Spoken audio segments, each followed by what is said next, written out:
Hi Southern Iowa Electric members, my name is Greg Proctor and I have been asked to speak with you about your power supply and where it comes from. The topic of energy is in the news each and every day. We hear terms such as renewable, green, carbon capture, carbon sequestration, and net zero used frequently. We also hear of the various goals that are being set as part of energy and political policy. A watchful eye is kept on international relations that may yield an energy consequence that affects our economy. We also watch countries, governments, and states that have moved aggressively towards what some believe to be the energy future, such as Germany and California, taking note of the price that it costs to do so. What powers the world with a growing population is a complex topic with many philosophies, opinions, interpretations, and applications of science, technology, and data, contributing to the resulting political and financial perspective of each citizen. As a member of Southern Iowa Electric Cooperative, you are an owner of Generation Resources. Along with 935,000 other owners of Associated Electric Cooperative, a population of 2.1 million people, you have made significant investments to ensure that you have the electricity that you need to power your homes, businesses, and communities. Additionally, significant investments have been made over the past 35 years to minimize the environmental impact associated with the utilization of fossil fuels. These are investments that we do not want to walk away from until the day when adequate, reliable, and cost-effective replacements are available. You are powered by an all-of-the-above approach, which involves a diverse generation portfolio that includes wind, hydroelectric, natural gas, and coal. We utilize a balance between generation, that is 1, good for the environment, 2, good for the economy, and 3, good for reliability. I think that you would agree that cost does matter.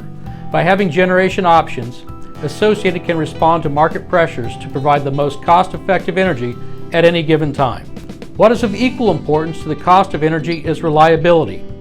Who can forget February of 2021 when Winter Storm Uri impacted the center of the United States from Canada to the southern tip of Texas, or Winter Storm Elliott in December of 2022?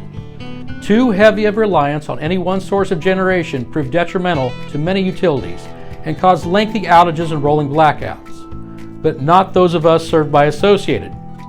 Yes, it was a bit nerve-wracking for many of us, but thank goodness we had not shut down our coal generation plants and put them in mothballs.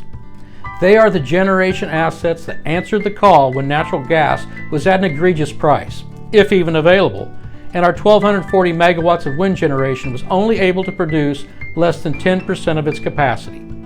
Associated learned a lot from this experience and has been encouraging others to take a more realistic path to what has been called the energy transition. Time, transmission, and technology are the 3 ingredients that can help make the energy transition occur, but there is much more work to do before this can become a reality.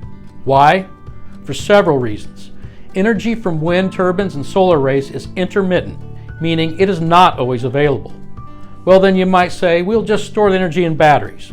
Great idea, but battery technology will only get us maybe 4 hours of additional electric service, generally speaking, at a significant cost. As a result, we still need coal, natural gas, and nuclear generation, which is dispatchable, or in other words, we can use it when we need it, not just when and if it is available. It is a world of subsidies, and the energy sector is not an exception.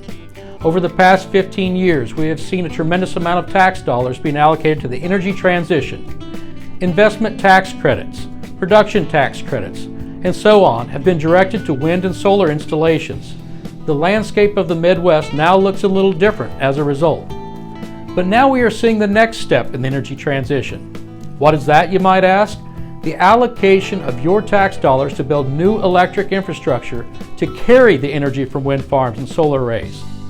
You see, the grid was never designed to do what society is now asking it to do.